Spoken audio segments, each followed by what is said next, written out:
Welcome to this Windows channel, and this is a quick look at the big build of Redstone 4, build 17063, released yesterday, December 19th, by the Insider team. It was a month since we didn't have a build, so there's a lot of stuff in here. It's kind of our little Christmas gift from the Insider team, I would say. So basically what's happening is that this introduces a certain number of new features. Now I'm sorry about the video audio quality, not the best I know, but it's the best I can do, because some of the features like timeline are not recording well with the screen recorder. So I am pointing a camera at my 50-inch TV to show you whatever we want to see. So I've got a really stable build here. It didn't crash, don't green screen or nothing. Basically what this build does is work pretty well, except that timeline sometimes crashes. You know, these are new features and they're not complete yet, but it works. Also, a lot of people are complaining about not being able to install this one. What I would say with that is, Donna Salkar did mention, try to remove as many devices from your computer as possible, remove everything from the USB ports, and a lot of people have been reporting that by not having the devices auto install, that they've actually been able to get on this build. For those that do, well, this is a cool build. It has a lot of features. Some of you have a feature called sets. Now this is one of the first features that is not on every build, on every computer of this build. So that means some of you have sets, others don't. I have not seen yet anyone that has sets in his build. I don't have it on mine, but apparently some people do. The biggest feature that everybody has pretty much is timeline. So introducing the timeline feature. On the bottom left, next to Cortana search, there's the task view button. And now this is timeline.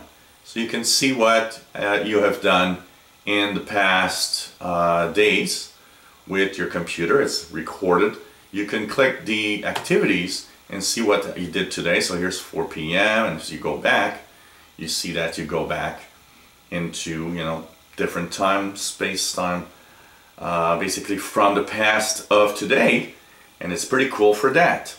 So you have a great view of everything you did. And this is the fun part, because you know what, I was wondering how I would use timeline, and I can see myself using timeline really a lot, because you want to go back to an article that you were reading on Edge. Oh, look at that, you just go back to when you did it and it's going to show up as a tile here. You want to go back in time and continue a document you were working on. Oh, look at that, on December 13th there's a Word document I could actually, my news bulletin of December 13th, that I could work on if I want. So it records pretty much the activity of a lot of apps, but not all of them. And very important, for these things, for this to work with apps, the apps need to be programmed to be using timeline. So that means don't expect maybe Google Chrome to work here, because it's not programmed for timeline. For example, today I used Google Chrome quite a lot. It doesn't show in the timeline feature. So it will need to have, you know, Chrome, for example, add that possibility for it to appear. But it works with a lot of apps, Microsoft Edge. It works with most universal Windows platform apps like News and Weather. So all of that is already there, and it's a great way. And of course, your Microsoft Office stuff, OneNote, that all works, and it's really, really nice. Now, I do have a crashing problem, and I'm going to show you. If I click all activity here, and I go down around mid-screen, here we go, right here, here we go, we got crashing going on, and there we go. So it just restarted the you know, File Explorer, or the Windows Explorer, basically. So it's, of course, and it seems to be when a day has too many items in it. When there's just a little bit of items, it works fine, but when there's too many of them, seems to crash a little bit. But you know what, it's kind of cool. I can totally see myself using this. because it is actually very useful to be able to go back in time and simply get back to an activity that you were working on. One of the things that is amazing also in this build is the sync capability. I've really found really cool the fact that there is a lot of continue on different so when I the sync capability is actually much improved here, because every time I work on something or click on something, it's funny because my Fall Careers Update machine is always telling me, oh, you want to continue on that thing? You want to continue on that? Oh, do you want to continue on the other thing here? You want to go back to that web page? So that's also very much improved in this thing here.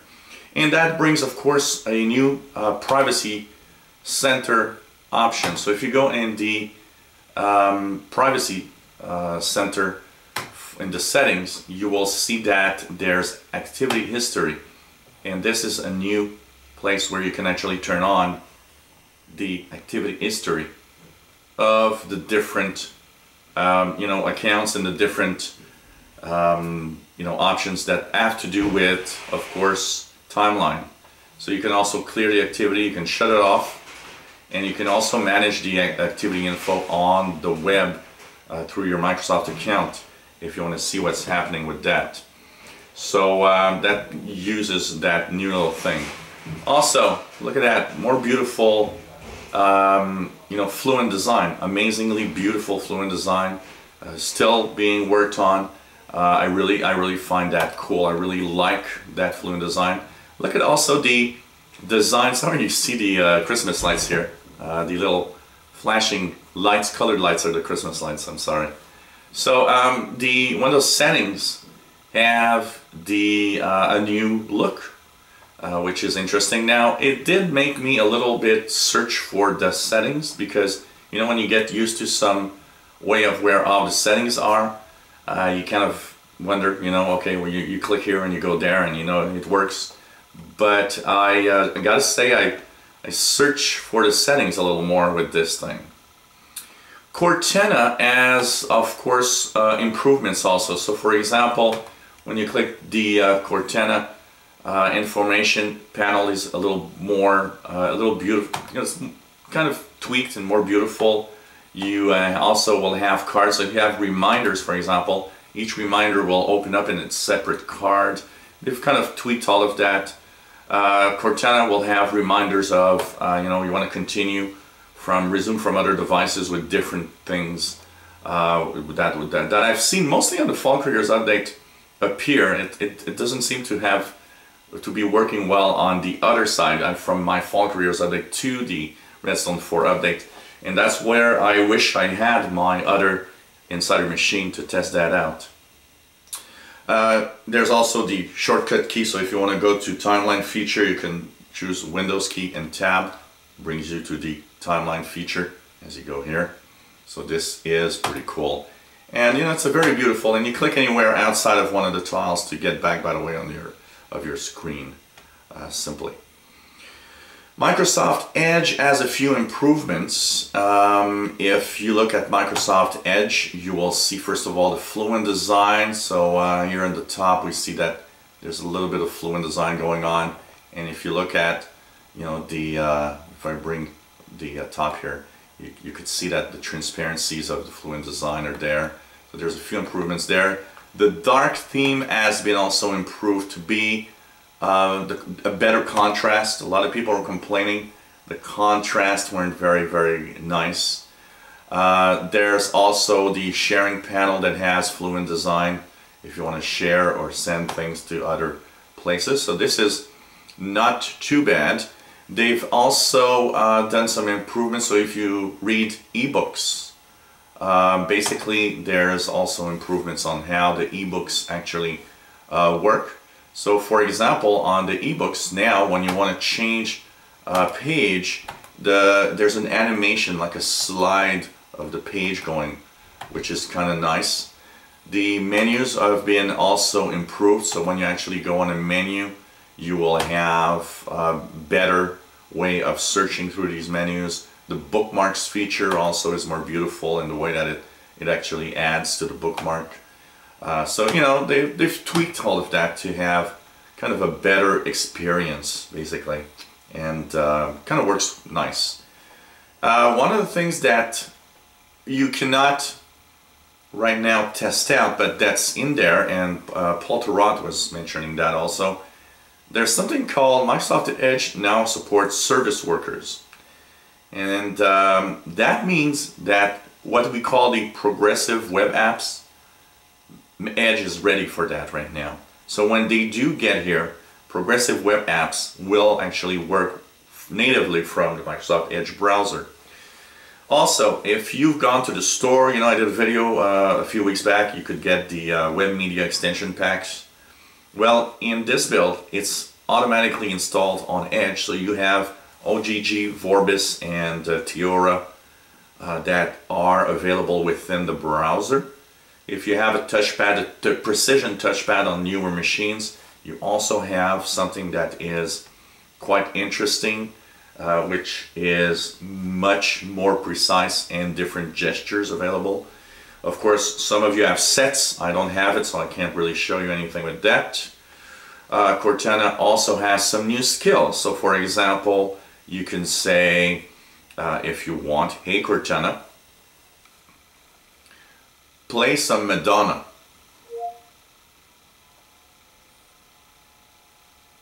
And now, Madonna.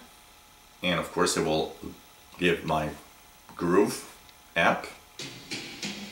And here's Crazy For You from Madonna. And so you can say, hey Cortana, stop the music. And it stopped. Here we go. And of course you have a full set of commands. You can say, hey, play next song. You can ask it to play shuffle. You can say, hey Cortana, play some rock music. Oops. Yeah, it's kind of... I'm not sure what happened. Give it a minute and try again. It's the same whoops that I had. So anyways, you can of course ask Cortana for, hey Cortana, play some rock music. Here's your rock music. And here's some Guns N' Roses. So she knows her way. Hey Cortana, stop the music.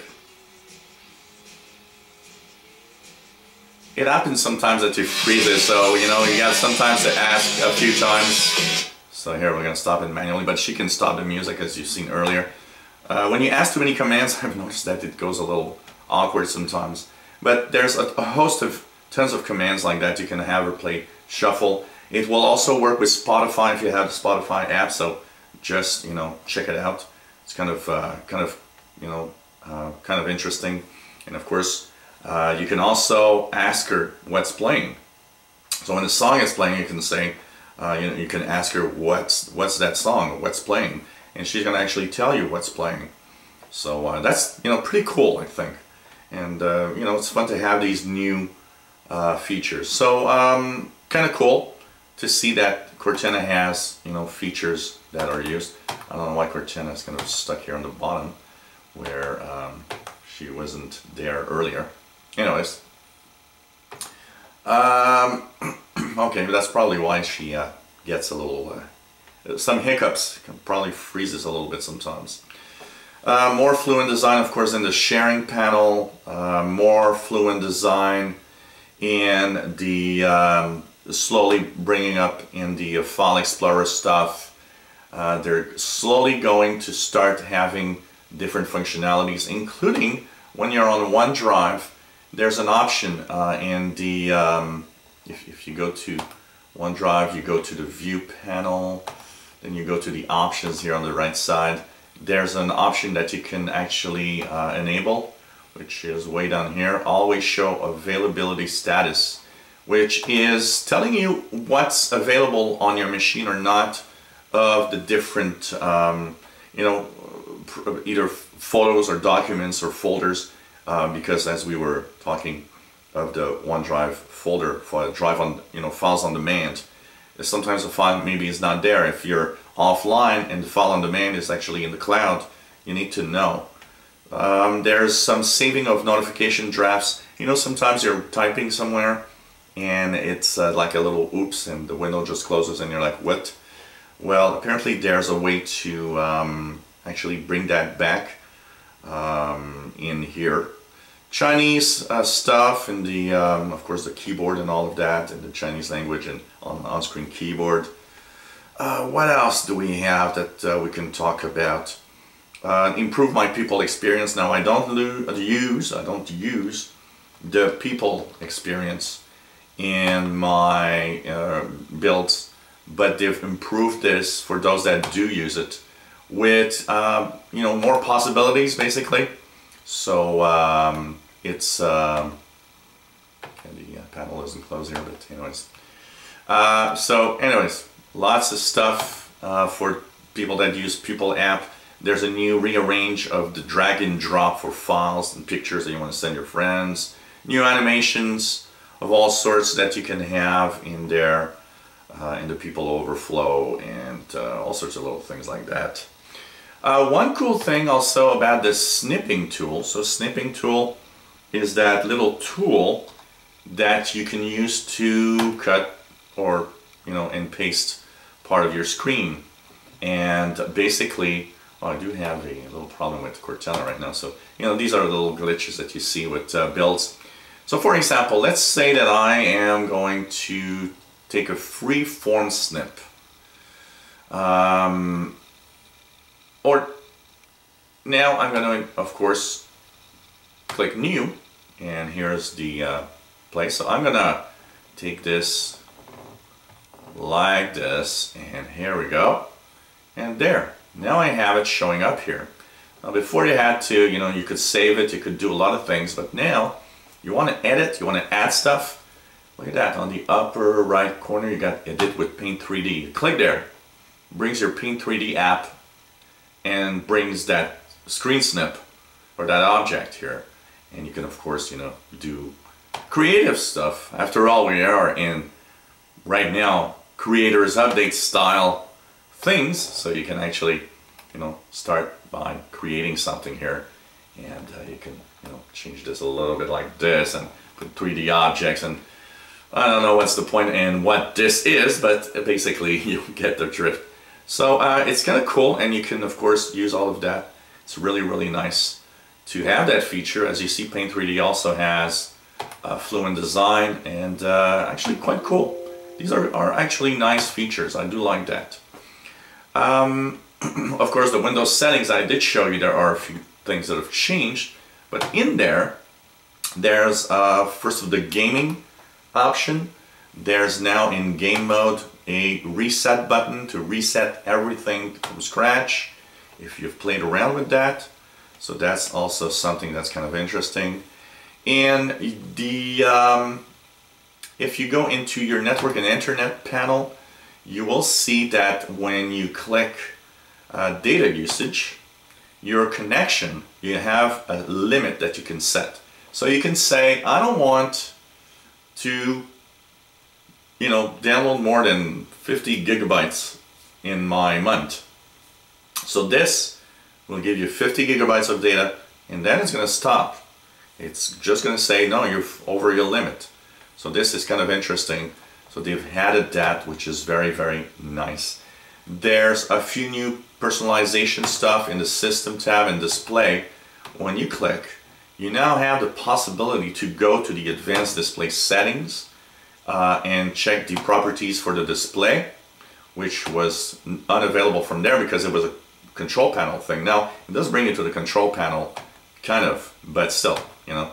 Also, there's new advanced scaling settings, which are very nice because not only are these custom scalings, but when a window, say there's an app, it's blurry, doesn't look right, you can actually turn this on, and you can actually go app by app and choose which ones will have which options on your screen.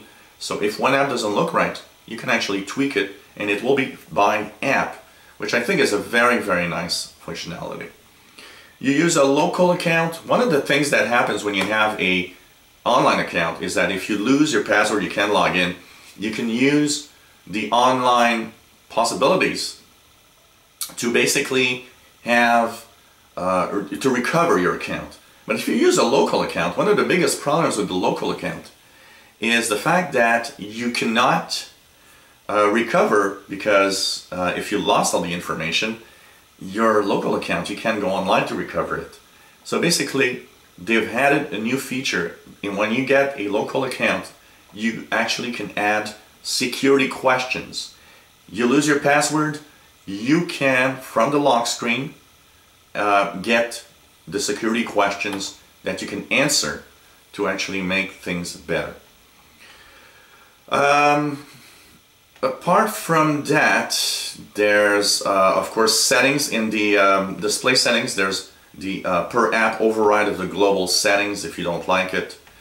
New keyboard settings page, so now they're kind of, you know, updating all of that, the language, the keyboard stuff, all of that are slowly being personalized. So anything that you look at, it has now new features and new information.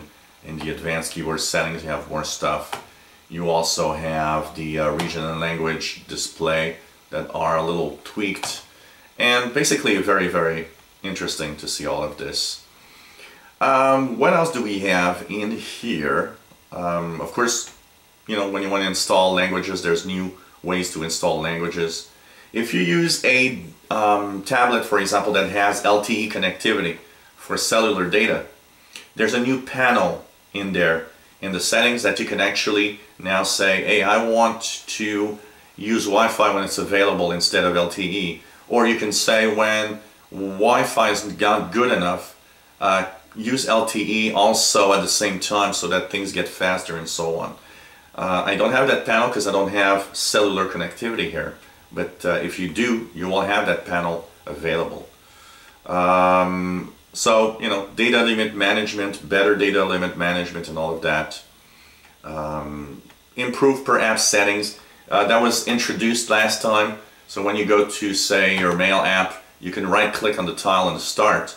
In the more options, you have app settings. So, you know, slowly they're working their ways in actually making this more appealing and more interesting to use and to play with the settings of these different apps. So they're really tweaking that for sure. If you have Windows 10 Pro, you will see that there's Windows Defender improvements by having Windows Defender Application Guard, which is a very powerful way to basically sandbox things that are running in the browser of Microsoft Edge. It was only available to the Enterprise version. It's now available to the Pro version also. So you can actually navigate the internet and use Application Guard if you have a Pro machine. I do have it here, so I will of course display it and try to use it a little bit. There's some new options and new functionalities for the Windows subsystem for Linux. So if you guys use that, or any developers that use that, they have improved elevated and non-elevated insistence of the Windows subsystem can run simultaneously. You can run background tasks in it. You can run remote connections with OpenSSH, VPNs and stuff like that. There's also a tool to convert Linux paths into Windows-friendly paths, which will make it a little easier. So it's kind of cool. And there are some tools for developers in here, things like that. You can change the, you can control Windows legacy apps to access your camera, because sometimes they don't work, and it was kind of complicated to have it working. There's a personalized handwriting and pen and ink stuff. If you use a pen, lots of things in there. More emojis and changing of emojis and stuff in there. Keyboard stuff in there. On-screen keyboard stuff. Splitting layout with the keyboard and so on. So that's pretty much what I have to say when it's built. There's of course all sorts of advanced stuff for the task manager and the task view and all of that. So pretty cool, and kind of fun to to play around. One thing I did notice is that they fixed the problems with Microsoft Edge, because I couldn't use Edge, almost not, it was impossible for me. And now I've been using it today a lot, and it actually works fine. Apart from that, didn't have any glitch, except, as you've seen, a few little things like Cortana kind of froze up a little bit there when I asked for it. There's, of course, timeline. When there's too much stuff, timeline kind of freezes when you ask to display more details. These are little things that are probably going to get fixed with time. And of course, there are some issues, known issues in here for sure. They fixed a lot of problems, but there are going to be some issues for sure. So, hope you enjoyed my quick look. If you want a more detailed look, just go to the Insider channel, where I will take a closer look at some of these options within Windows 10. Redstone 4, build 17063, which should be available in March of 2018. And Microsoft actually wanted to say one thing today, just to make sure that it doesn't mean because of features in it that it will make the cut in 2018. We know timeline should, but sets, for example, for those that have sets, it might disappear at some point because it might not make the cut. So there are a few things like that. If you enjoy my videos, please subscribe, give us thumbs up, and if you have the build, what do you think? Do you like it? Why not share your experience with me? Thank you for watching.